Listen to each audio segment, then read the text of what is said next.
Welcome to a long obedience in the same direction. It's our goal with this series to encourage all of us to live an obedient Christian life over the long haul, and not just to spring up and do it in a flash in a pan and then we kind of fade into, yeah, I used to go to church, I used to follow God, I tried that Christian thing. What we're doing is interviewing some different folks, and I have Dave Clark with me today, and Dave has graciously allowed himself to be interviewed and about his Christian walk. And Dave has been a part of our church for more than 25 years. Dave has been involved in different ministries. He takes real initiative with our men's breakfast. And also Dave has been a greeter at the church door for 20 years. And Dave, thank you for agreeing today to be interviewed. Tell me when it was that you came to know the Lord.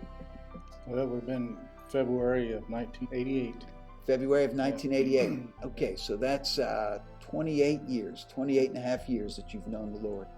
What is it for you that you would say is a key to you remaining steadfast, you persevering as a Christian? Well, I think to me, it's kind of like, I think when I took my vow of marriage, actually, I think I made a promise to God to be faithful to Him and give my heart to Him. And I think over the years, I try to keep my prayer life up. I try to keep, walking for Jesus, but I stumble a lot, everybody does, but my main thing is to just stay focused, try to keep my family in line, and follow on that. That's great. Well, you've set a great example for your family, and I think that's great.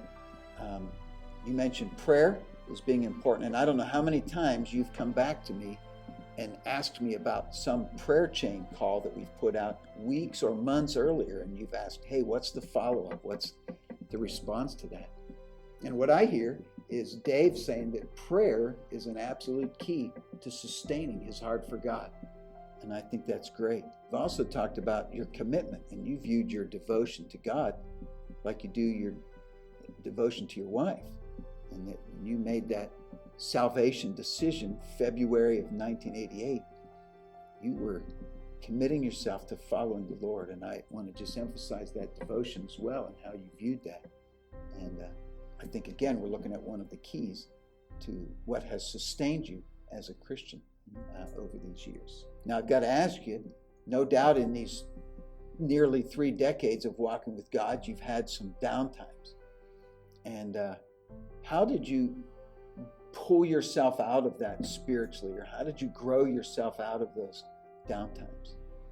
I got to keep following Jesus, and there's times when if I let myself, lean on myself or whatever, I fail every time. So I can just feel, the pressures and stuff come over you, and it seems like if I can just turn it over to God and just let Him do what's going to happen, and I try to stay faithful, then it seems like things just seem to work out. It may not work out the way I want it to work out, but they will work out, and things will be for the best. So that's fantastic, just keeping your eyes on the Lord and not putting your confidence in yourself.